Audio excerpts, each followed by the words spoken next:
선포하시겠습니다. 할렐루야. 우리 성가대 찬양 감사합니다. 성경을 이렇게 기록을 해서 우리에게 주시는 목적이 있는데, 그 중에 제일의 목적이라고 하면은 하나님의 형상으로 지음받은 우리 인간들에게 하나님을 알게 해주시기 위해서 성경을 주셨습니다. 근데 이 성경의 첫 말씀, 하나님을 알게 하기 위해서 주신 성경의 첫 말씀이 뭡니까? 창세기 1장 1절에 태초에 하나님이 천지를 창조하시니라, 이렇게 첫 말씀이 창조에 대한 말씀이에요. 그러면 여러분, 이 말씀 볼 때 이 세상을 우리는 이 말씀으로 봐야 돼요. 천지를 볼 때, 우주 만물을 볼 때, 세상을 볼 때 이걸 만드신 분이 누굽니까? 하나님이시라고 하는 거예요. 우리가 이 믿음으로 신앙이 시작이 됩니다.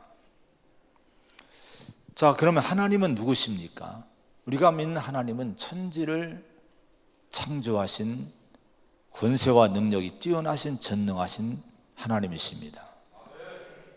우주 만물을 보세요. 얼마나 여러분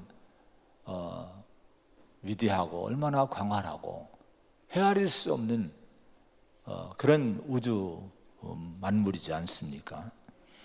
요즘은 그 천체 망원경이 워낙 이제 발달이 해서 얼마나 세밀하게 우주를 보는지 몰라요. 근데 그래도 우주를 못 봐요. 인간의 그 힘을 가지고, 인간의 지혜를 가지고, 실력 가지고는요, 우주를 볼 수 없어요. 그냥 일부를 그냥 볼 뿐입니다. 왜냐하면 이 우주가 얼마나 큰지, 창조하신 우주가 얼마나 큰지, 보통 이 거리를 잴 때 이건 광년이라고 합니다. 빛의 속도로 몇 년을 가느냐, 이별에서 저별까지의 그 거리가 그렇게 멀다는 거예요. 몇백 광년, 몇천 광년. 생각해 보세요. 빛의 속도로 가는데요, 1000년을 가야 된다는 거예요. 100년을 가야 된다는 거예요. 이건 이건 헤아릴 수 없습니다. 인간이 측량할 수 없는 이 우주 만물의 그 광활함을, 위대함을 볼 수가 있는 거예요. 자, 이런 우주를 볼 때 우리는 하나님이 얼마나 위대하신가, 창조주 하나님이 얼마나 크신 분인가를 볼 수가 있습니다. 그래서 하나님을 모르면요, 우리가 이 우주를 몰라요. 만물의 근원을 몰라요. 사람의 근원이, 인간의 근원이 뭔지, 생명의 근원이 뭔지, 우리가 이걸 하나님 모르면, 창조주 하나님 모르면 해답이 없습니다. 그러므로 우리는 가장 먼저 하나님을 알고 그 하나님을 믿는 믿음으로 살아야 될 줄로 믿습니다. 종교개혁자인 칼빈은 이런 얘기를 했어요. 인간은 하나님을 알지 못하고는 자기 자신을 알지 못한다. 인간은 자신을 하나님의 위엄과 비교해 보기 전에는 결단코 자신의 비천한 상태를 인식할 수 없다. 이렇게 얘기를 했습니다. 이 하나님의 위대하심을 모르면요, 인간이 한없이 교만해요.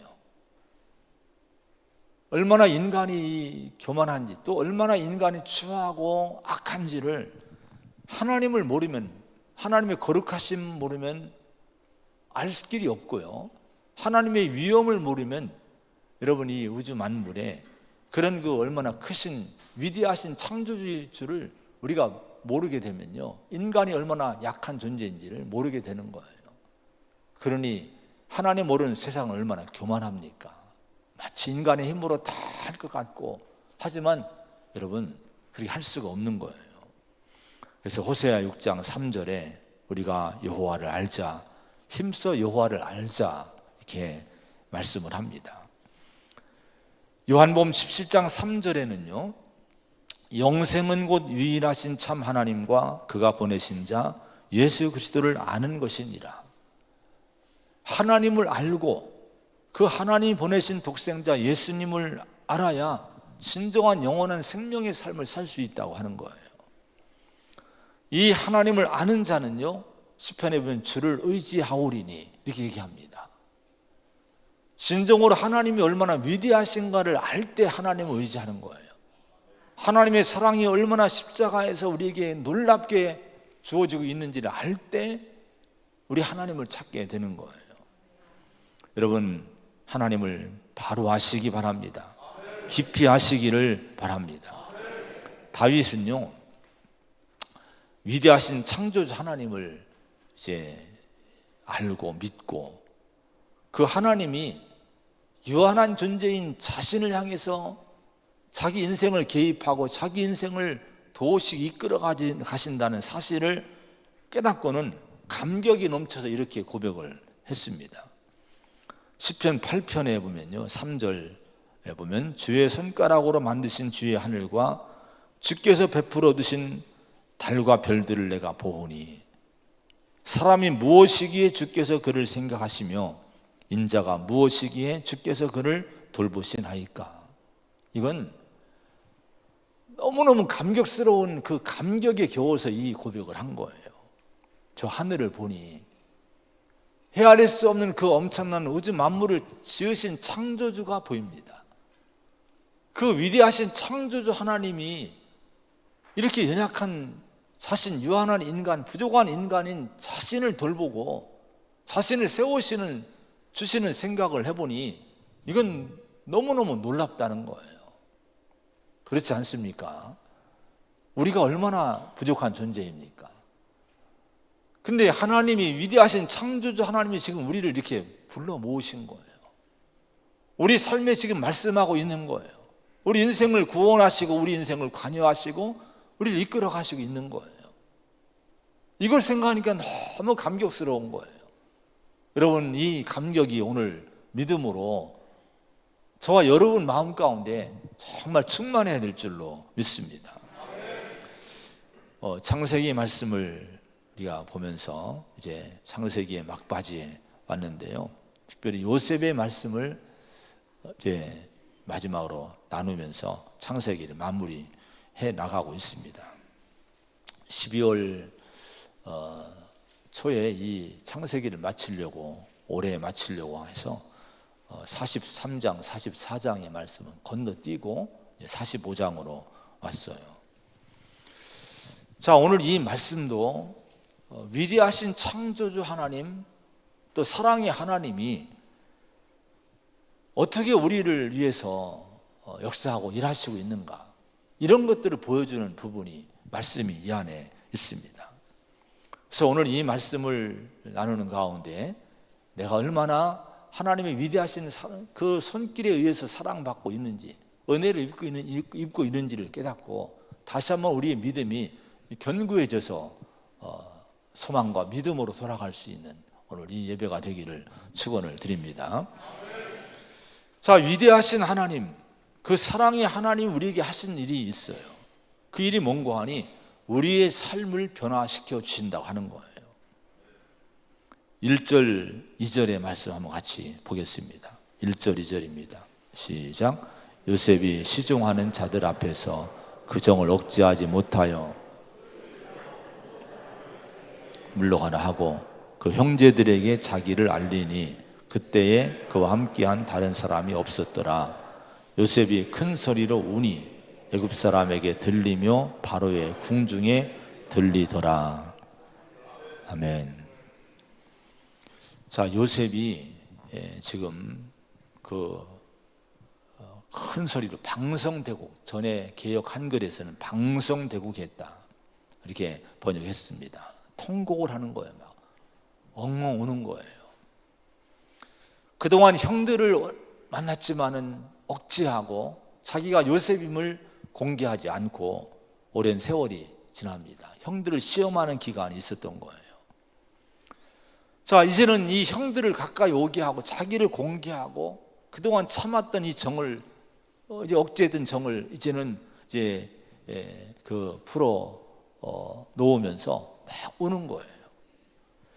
자, 그러면 요셉의 이 통곡과 이 눈물이 주는 의미가 뭘까요? 뭐 때문에 요셉은 감격을 해서 이렇게 통곡을 하고 눈물을 흘렸을까요? 그것은 형들의 변화된 모습에 감격이 된 거예요. 44장의 말씀을 보면은 이제 요셉이 형들을 시험을 하는데 그 흉년 때문에 애굽에 자기에게 양식을 사러왔던 이 형들을 시험하기 위해서 그 동생 베냐민을 데려오라고 합니다. 자, 동생 베냐민을 데려오라고 이렇게 하고 있는데, 그리고 이제 시므온 다른 형제를 가둬놔요. 데려오지 못하면 이 형제 못 데려간다. 이 형제들이 아버지가 이 야곱은 베냐민을 보낼 수 없다고 하는데 설득을 합니다. 베냐민을 데리고 가지 않으면 우리 양식을 얻을 수 없고 굶어 죽는다. 또 거기 잡히는 아들도 올 수 없다. 그래서 이제 베냐민을 데려옵니다. 그리고 이제 베냐민을 만났는데요, 그때도 요셉은 자기를 공개하지 않아요. 잘 접대하고 양식을 줘 보내는데 베냐민의 양식 자루에다 귀한 은잔을 몰래 숨겨둡니다. 나중에 돌아가는 그들을 추격해 가서 은잔을 누가 훔쳤다고 하면서 도둑질해 갔다 하면서 이제 베냐민의 곡식 자루에 있던 은잔을 찾아내고 그걸 빌미로 해서 베냐민을 체포해 오는 거예요. 요셉의 동생을 체포해 오는 거예요. 그랬을 때 모든 형제들이 다 따라옵니다. 그리고 유다가 이 요셉 앞에서 베냐민을 동생을 변호해 주고 선처를 호소하는 거예요. 이 동생을 데리고 가지 않으면 우리 아버지가 죽는다. 살 수 없다. 우리는 반드시 데려가야 된다. 이렇게 하면서 마지막에 보면은 44장 33절에 보면 이렇게 얘기를 합니다. 이 말씀을 한번 같이 한번 보도록 하겠습니다. 44장 33절입니다. 시작. 이제 주의 종으로 그 아이를 대신하여 머물러 있어 내 주의 종이 되게 하시고 그 아이는 그의 형제들과 함께 올려 보내소서. 이게 무슨 얘기입니까? 내가 대신 종이 되겠다는 거예요. 내 동생을 보내달라는 거예요. 여러분, 이 얘기는요 그냥 사소한 얘기가 아닙니다. 잠깐 머무르겠다는 것이 아닙니다. 유다가 노예가 되겠다는 거예요. 종이 되겠다는 거예요. 어쩌면 죽을 수도 있는 문제입니다. 자, 그럼에도 불구하고 이 유다라는 이 요셉의 형은 자기를 희생하면서 동생을 살리려고 애쓰는 그런 모습을 보여주고 있고, 형들 모두가 그런 마음으로 거기에 머물러 있었던 거예요. 20년 전에 요셉을 팔아먹을 때 그 당시의 모습이라고 하면요, 아마 이때도 그 마음을 그대로 갖고 있었다면 그대로 그냥 그들이 내뺐을 거예요. 베냐민까지 거 잡혀 있으면 잡혀 있고, 가서 아버지에게 또 거짓말하면 되지, 오다가 어떻게 잃어버렸다고, 지가 어떻게 도망갔다고, 뭐 사라졌다고, 뭐 이렇게 거짓말하면 되지 하면서 그냥 도망갔을 수가 있습니다. 근데 이제는 그런 20년 전의 형제들의 모습이 아니에요. 반드시 이 동생을 구해가고 대신 내가 죽겠다고, 내가 종이 되겠다고 형들이 나서고 있는 거예요. 요셉은 이런 형들의 이 변화된, 회개하고 변화된 사람들, 형들의 그 모습을 확인해보고 그런 가운데 이 자신을 공개하면서 통곡하면서 형들을 가까이 오게 한 겁니다. 그동안 요셉이 형들에게 자기를 공개하지 않은 것은요, 형들이 시험한 거예요. 과연 그동안 이 형들이 변했는가, 변화되지 않았는가를 시험해보고 확인해보고자 오랜 시간을 끌었던 거예요. 자, 근데 이 시험을 하고 오늘 보니까 이들이 변해 있는 걸 확인이 된 거예요. 옛날의 모습이 아니구나, 옛날의 형들이 아니구나. 그래서 이 요셉은 감격하는 가운데 형들을 이제 자기 형제들로 받아주고 자기를 공개하고 이제 그들에게 축복을 베풀어주는 그런 관계를 다시 회복하게 되는 겁니다. 근데 여기서 우리가 정말 중요하게 보아야 될 부분이 있어요. 하나님이 요셉의 형들의 변화되는 모습과 변화된 모습을 42장부터 43장, 44장 아주 자세하고 길게 세밀하게 기록을 했어요. 근데 여러분, 이렇게 자세하게 이 형들의 이 변화된 모습의 그 내면과 그 모든 모습들을 잘 이제 기록을 해놓은 이유가 여러분 뭘까요? 그 이유가 있는 거예요. 이걸 우리가 여기서 봐야 됩니다. 그것은 요셉이 무고하게 형들의 악함과 죄의 희생제물이 돼서 애굽의 노예로 팔렸지 않습니까? 그런데 과연 이 의로운 요셉의 희생이 그 형들에게 어떤 영향과 변화를 주었는가를 보여주기 위해서 이렇게 자세하게 이 부분을, 특별하게 이 부분을 기록을 자세하게 하게 된 거라고 하는 겁니다. 요셉의 형들은요, 착한 사람이 아닙니다. 원래 악한 사람들이었어요. 죄악이 가득한 죄인들이었습니다. 그동안 우리가 쭉 봐왔지만은 세겜성의 사건을 보세요. 복수한다고요? 복수한다고 그 세겜성의 남자들을 다 할례받게 하고 다 죽이는 거예요. 그걸로 복수로만 끝나지 않고요, 세겜성에 있는 이 재산들, 이 짐승들, 이 물질들을 전부 탈취해 오는 거예요. 한마디로 강도떼가 돼버린 거예요.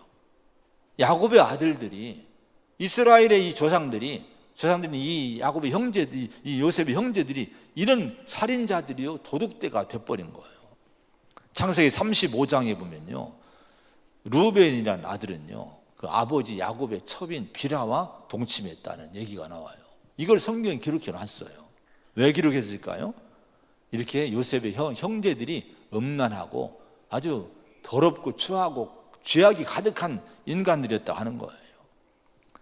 또 자신들의 죄를 이제 그 거북에서 아버지에게 자꾸 얘기를 일러바치는 요셉을 이들이 미워하고 왕따시키고, 그런 가운데 결국 요셉을 죽이려고 하다가 팔아먹습니다. 노예로 팔아먹는 거예요. 자기 형제, 자기 동생을 팔아먹는 거예요. 여러분, 이런 인간들이 어디 있습니까? 정말 이 요셉의 형제들은요, 악함이 극에 달한 사람들입니다. 그런데 여러분, 이런 요셉의 형들에 의해서 결국 의로운 요셉이 팔려갔지 않습니까? 그 가정에서는 이미 요셉은 죽은 자가 된 거예요. 이미 요셉은 죽은 자로 알고 있는 거예요. 자, 그런데 그런 요셉의 희생 이후에 그런 형제들이 변화되었는가를 요셉은 끈질기게 묻고, 그리고 확인을 여러분 해온 거예요.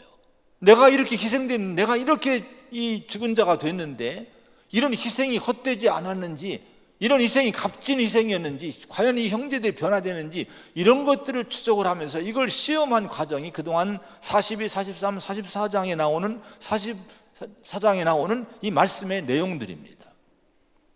그리고 그들의 변화된 새로운 모습을 확인한 요셉은요, 감격하면서 통곡하면서 그들을 진실한 형제들로 맞아주게 된 겁니다. 오늘 이 말씀이, 이 사건이 우리에게 주신 은혜가 여러분 뭘까요? 이 말씀을 통해서 하나님은 우리에게, 우리 자신에게 묻게 하시는 거예요. 우리가 누굽니까? 하나님의 은혜로 우리는 죄사함 받고 하나님 자녀가 됐어요. 영원한 생명을 얻었다고 우리는 믿고 살고 있습니다. 우리는 구원받았습니다. 할렐루야. 그런데 문제는요, 우리는 과연 그 이후에 변화되었냐 이거예요. 요셉의 죽음, 이 희생 이후에 이들이 변화됐는가를 보여준 것이 오늘 말씀이라고 하면은, 여러분 정말 예수님이 십자가에서 나를 위해 죽으셨음을 믿는 믿음을 갖고 하나님의 자녀로 출발했는데 그 이후에 내가 변화됐느냐, 나를 위해 죽으신, 내 죄 때문에 죽으신 예수님의 희생이 헛되지 않도록 나는 변화됐느냐, 이걸 오늘 우리에게 묻고 있다고 하는 거예요. 에베소 2장에 보면은 우리 인간이 누굽니까? 허물과 죄로 죽었던 너희라고 말씀해요. 세상 풍조를 따르고 마귀를 따르는 진노의 본질상 진노의 자식이 우리 모든 인간이라고, 또 저와 여러분의 원래 모습이라고 얘기합니다. 근데 그런 우리를 긍휼히 풍성하신 하나님이 우리를 사랑하심으로 인해서 예수님 보내셔서 죄와 사망에서 살리셨고 구원해 주셨고, 여러분 우리를 하나님 자녀로 삼으셨어요. 이게 은혜인 줄로 믿습니다. 이 은혜가 여러분 마음에 확신이 되십니까? 내가 구원의 확신이 있습니까? 십자가를 바라보면 감격이 있습니까? 근데 여기서 그치면 안 된다는 거예요. 자, 여러분, 여기서 그치지 말고 우리에게 하나님이 물으시는 것은, 오늘 말씀을 통해 물으시는 것은, 그 믿음 이후에 내 인생이 나를 위해 희생하신 예수님의 그 희생을 정말 뜻깊게 하기 위해서, 헛되지 않게 하기 위해서 내 삶이 변화됐느냐, 주님의 십자가의 그 능력이 나를 변화시켰느냐, 이걸 우리에게 여러분 묻고 있는 겁니다.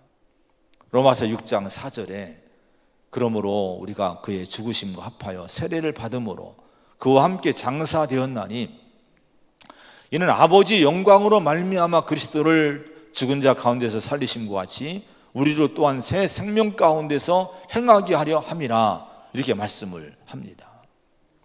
우리는 예수님 믿음으로 세례 받음으로 말미암아 예수님의 죽으심과 합하여 세례 받고 그와 함께 장사된 존재라 하는 거예요.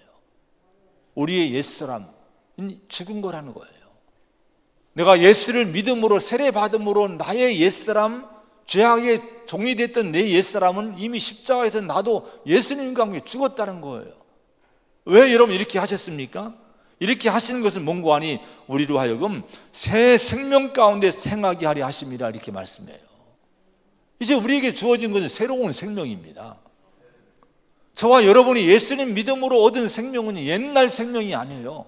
옛사람이 아니고 새로운 생명, 이 생명으로 지금 우리 살고 있는 거예요.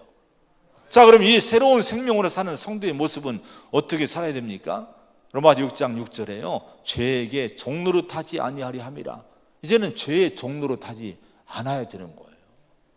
우리가 새 생명을 살고 있습니까? 옛사람처럼 죄의 종노릇하면 새 생명을 살고 있지 못한 거예요. 여러분, 이런 문제들을 성경을 통해서 여러분 우리를 점검하는 말씀들이 얼마나 많이 나온지 몰라요. 히브리 12장 14절에 보면 모든 사람과 더불어 화평함과 거룩함을 따르라. 이것이 없으면 아무도 주를 보지 못하리라. 새 생명으로 사는 성도는요, 화평함과 거룩함을 따라 사는 성도가 되어야 된다 하는 거예요. 싸우고 불화하고 이것은 새 생명을 사는 것이 아니라 하는 거예요. 야고보 1장 26절에 누구든지 스스로 경건하다 생각하며 자기 혀를 재갈 물리지 아니하고 자기 마음을 속이면 이 사람의 경건은 헛것이라. 이게 뭐예요? 내가 신앙생활을 한다고 구원받았다고 내가 고백하면서도 내 혀를 억제하지 못하고 내 말을 다스리지 못하고 내가 함부로 감정대로 내 마음대로 내가 이 말을 하며 산다는 것은, 그러면 그 신앙생활, 그 경건은 헛것이라는 거예요. 여러분, 이런 부분들이 여러분 성경은 너무나 많이 있어요. 요한일서 3장에는요 의를 행하지 아니하는 자, 형제를 사랑하지 아니하는 자는 하나님께 속하지 아니했다. 자, 우리가 여러분 새 생명으로 살아야 되는데 아직도 이렇게 사랑하지 못하고 의를 행하지 않으면, 입술을 절제하지 못하면 우리는 옛사람 그대로 살고 있는 모습이라고 하는 거예요. 여러분, 변화를 하나님은 요구하십니다. 구원받았습니까? 새로운 사람으로 삶이, 언행이 변화되어야 된다 하는 거예요. 창세기 42장에 요셉이 형제들을 처음 만났을 때 너희 진실함을 증명하라고 요구합니다. 너희 진실함을 형들에게 증명해 보이라고 창세기 42장 15절에 얘기를 했어요. 자, 근데 여러분 오늘 이 과정 속에서 요셉이 지켜보니까 요셉의 형들이 진실함이 증명이 되는 거예요. 오늘 여러분 이와 같이 우리의 삶에서 우리의 신앙이 정말 진실한지 참된 신앙인지를 증명하는 성도가 반드시 돼야 될 줄로 믿습니다. 그런데 이런 걸 얘기의 말씀을 나누면서 우리 자신을 보면은 절망할 때가 있죠. 절망이 돼요. 왜 그렇습니까? 내가 그 새로운 삶이 안 나올 때가 많아요.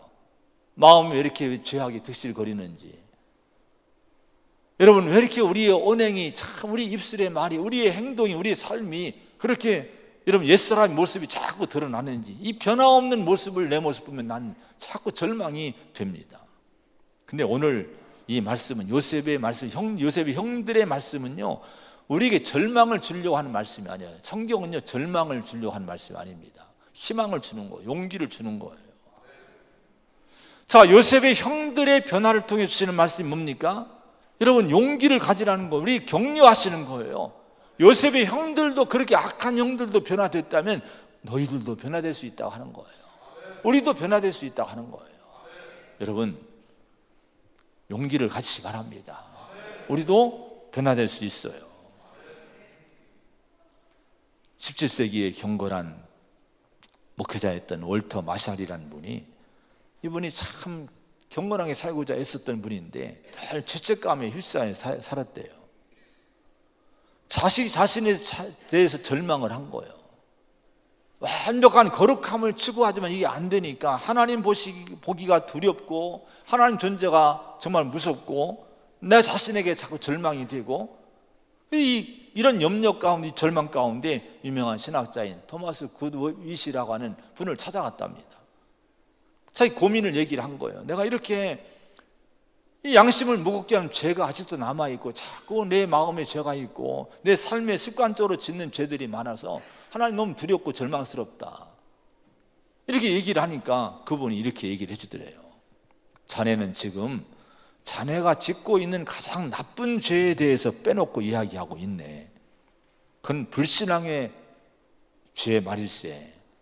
자네는 지금 자네의 죄악을 용서하시고 자네의 본성을 거룩하게 하시는 주 예수 그리스도의 십자가 복음의 능력을 진정으로 믿고 있지 않네, 이렇게 얘기를 해주더라는 거예요. 이 얘기에 이 마샬 목사님은 충격을 받았어요. 자신은 자신의 그 죄, 음란한 죄, 거짓된 죄, 탐욕의 죄, 거듭나지 못한 이런 성품, 이것 때문에 자기는 고민했는데 진짜 무서운 죄, 진짜 큰 죄가 뭔지를 몰랐구나, 이걸 깨닫게 된 거예요. 그게 큰 죄가 뭡니까? 내 죄를, 그럼에도 불구하고 내 죄를 용서해 주시는 우리 예수님, 우리 자신을 십자가의 복음의 능력으로 변화시켜 주시는 예수 그리스도를 실제로 내가 믿고 살지 못했구나, 이 불신의 죄가 크구나, 이걸 깨닫게 된 거예요. 여러분, 예수님을 실제로 믿으시기 바랍니다. 죄와 사망에서 구원했고 우리를 의롭다 하셨으면요, 그 예수님은 넉넉히 우리 삶도 변화시킬 수 있는 분입니다. 우리 성품이 안 변합니까? 여러분, 이건 여러분 우리가 영적으로 게으르기 때문에 그런 거예요. 영적 게으름이 있는 거예요. 무슨 게으름입니까? 거룩해지려고 하는 영적 게으름을, 이런 노력을 하지 않는 거예요. 정말 우리 성도는 여러분 영적 게으르지 말고요, 정말 신실하게 살려고, 거룩하게 살려고 내가 내 의지적으로 노력하고 애쓰는 성도가 돼야 됩니다. 그래서 성령이 도와주시는 거예요. 하나님이 도와주셔서 거룩하게 내 삶을 변화시키는 줄로 믿습니다. 여러분, 용기 갖고 포기하지 말고 예수님 바라보는 가운데 주님 안에서 주님이 주시는 변화의 삶을 기쁨으로 살 수 있는 저와 여러분 되기를 축원을 드립니다. 그런 다음에 이 위대하신 하나님, 사랑의 하나님이 어떤 분인가 하니 내 인생의 연출자가 되어주신다 하는 거예요.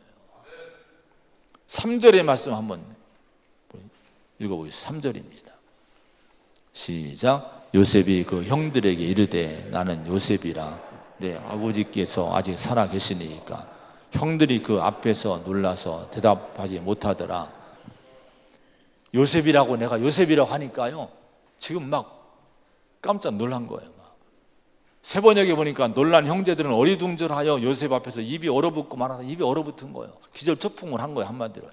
얼마나 두려웠을까요? 20년 전에 팔아먹은 요셉이 지금 총리라는 이 권력자의 모습 가지고 자기들 앞에 앉아 있고 자기들은 거기 앞에 지금 무릎 꿇고 있는 거예요. 자, 이제 이들의 목숨은 요셉의 한마디에 달렸습니다. 얘들 죽여라 하면 죽는 거예요. 자, 여러분, 그런데 4절에 보면 4절 5절의 말씀 보겠습니다. 4절 5절입니다. 시작. 요셉이 형들에게 이르되 내게로 가까이 오소서. 그들이 가까이 가니 이르되 나는 당신들의 아우 요셉이니 당신들이 애굽의 판자라. 당신들이 나를 이곳에 팔았다고 해서 근심하지 마소서. 한탄하지 마소서. 하나님의 생명을 구원하시려고 나를 당신들보다 먼저 보내셨나이다. 할렐루야. 가까이 오라고, 나를 보라고, 내가 요셉이라고 확인해 보라고 얘기합니다. 그리고 곧바로 요셉이 하는 얘기가 있어요. 근심하지 말라는 거예요. 한탄하지 말라는 거예요. 두려워하지 말라는 거예요. 왜 그런 거 아니에요? 하나님이 생명을 구원하시려고 당신들보다 나를 먼저 보내셨습니다. 당신들이 나를 노예로 팔았지만 실은 나를 이곳에 보낸 것이 하나님이십니다. 이 신앙을 고백을 하는 거예요. 또 여러분은 7절 8절 한번 읽어보면 7절 8절입니다. 시작. 하나님이 큰 구원으로 당신들의 생명을 보존하고 당신들의 후손을 세상에 두시려고 나를 당신들보다 먼저 보내셨나니 그런즉 나를 이리로 보낸 이는 당신들이 아니요 하나님이시라. 하나님이 나를 바로에게 아버지로 삼으시고 그 온 집의 주로 삼으시며 애굽 온 땅의 통치자로 삼으셨나이다. 할렐루야. 여러분, 이 요셉의 고백을 보면요, 하나님이 계속 하나님이 고백을 합니다. 하나님이 나를 보냈다는 거예요. 당신들이 판 것이지만 실은 하나님이 나를 보내신 분이라고 하는 거예요.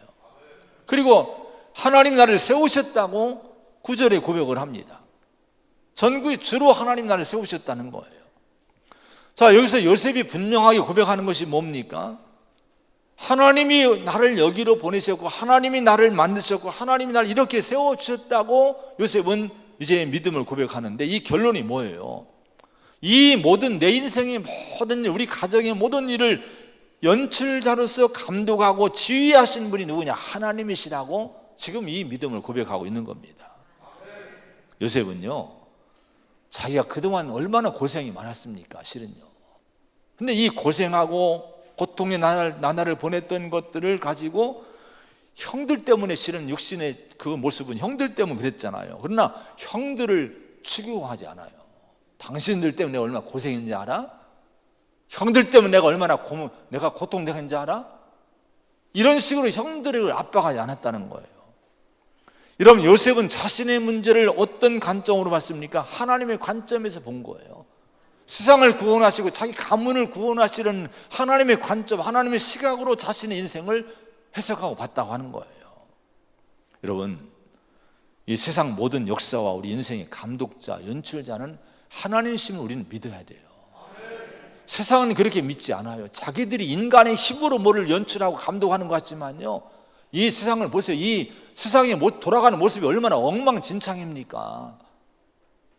인간이 감독하고 인간이 연출하려고 저렇게 애를 쓰니까 그들의 작품들이 이렇게 세상이 혼란해지는 거예요. 우리 성도는요, 우리 믿음의 성도는 여러분 이 믿음을 가져야, 하나님의 진정한 연출자, 감독자는 하나님이시다. 우리 인생을 이 하나님께 맡겨야 될 줄로 믿습니다. 짧은 시각으로 인생을 바라보지 마세요. 내 시각으로 바라보지 마시고요, 차원 높은 하나님의 시각으로, 하나님의 넓은 하나님의 섭리한 시각으로 내 인생을 여러분 다시 바라보시기 바랍니다. 그러면요, 하나님의 차원에서 나를 다시 바라보면 내 인생이 새롭게 보일 거예요. 지금 어떤 모습으로 어떤 자리에 있든지 간에 이런 시각으로 내 인생을 본다면 내 인생이 새롭게 보여질 줄로 믿습니다.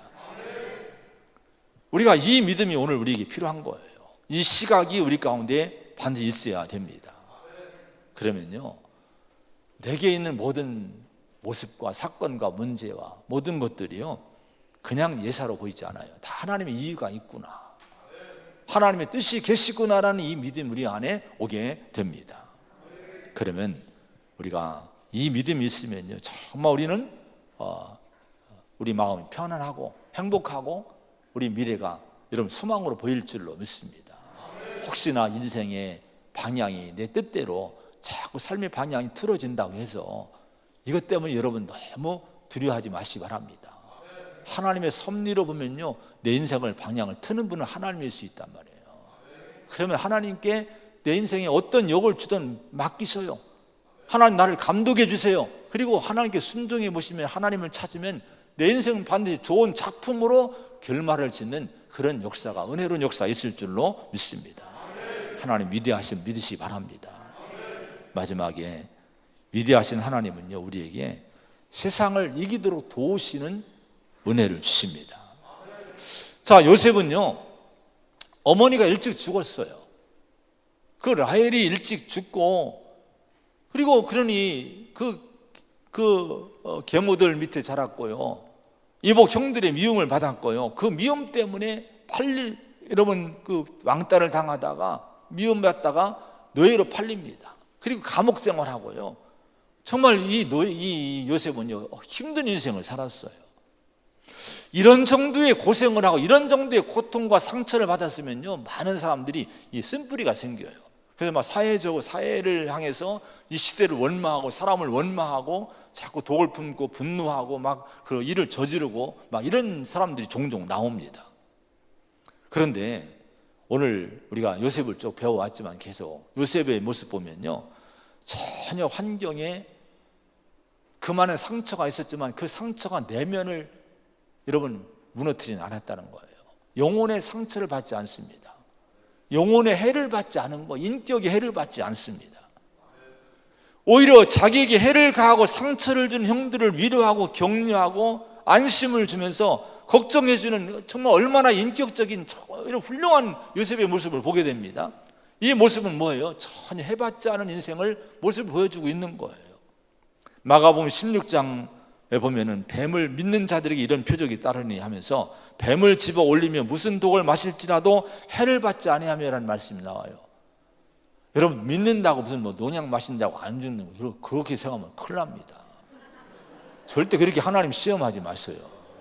그건 불신입니다. 이 독이라고 하는 것은 세상에서 당하는 여러 가지 이 상함을 얘기합니다. 그 고통을 주는 것들, 상처 주는 것들, 많은 그 거짓 것들, 막 이런 것들인데, 여기에 어떤 걸 마셔도 우리 진정한 믿음의 사람은 해를 받지 않는다는 거예요. 영혼이 강하기 때문에. 그런 성도가 되시기를 축원을 드립니다. 자, 요셉이 여러분 이렇게 독을 마셔도 해를 받지 않은 사람이 된 이유가 뭘까요? 창세기 41장에 보면요, 하나님의 영에 감동된 사람이라는 말씀이 나와요. 늘 성령에 감동된 사람으로 요셉은 은혜 속에 살았던 거예요. 은혜가 마음의 내면에 가득하니 영혼이 여러분 강건하니 아무리 세상에서 육신적으로 해를 가해도 영혼의 상처를 입지 않고 강건한 인생을 지켜냈다 하는 거예요. 오늘 우리 성도가 그렇게 살아야 될 줄로 믿습니다.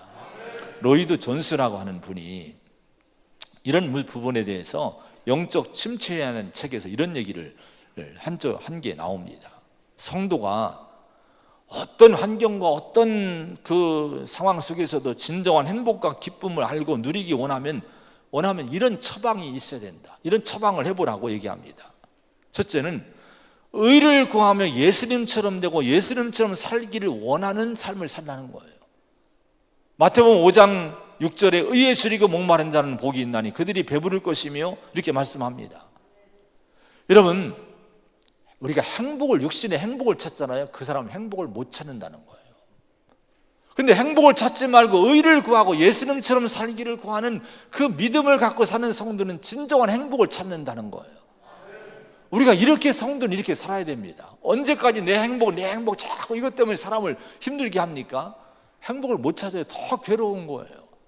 누가 나를 여러분 해코지하고 누가 나를 내 행복을 뺏어가려고 해도 우리는 예수님처럼 의로운 사람이 되려고 힘을 쓰고 애쓴다면 그 사람은 어느 날 나는 행복해, 이런 행복의 고백이 나온 성도가 될 줄로 믿습니다. 그러면서 이분의 처방이 우리의 구원자이신 하나님 예수님을 찾고 그에게만 달려가라. 어린아이가 상처받으면 누구한테 달려갑니까? 부모에게 달려가는 거예요. 그리고 위로받고 평안해지는 거예요.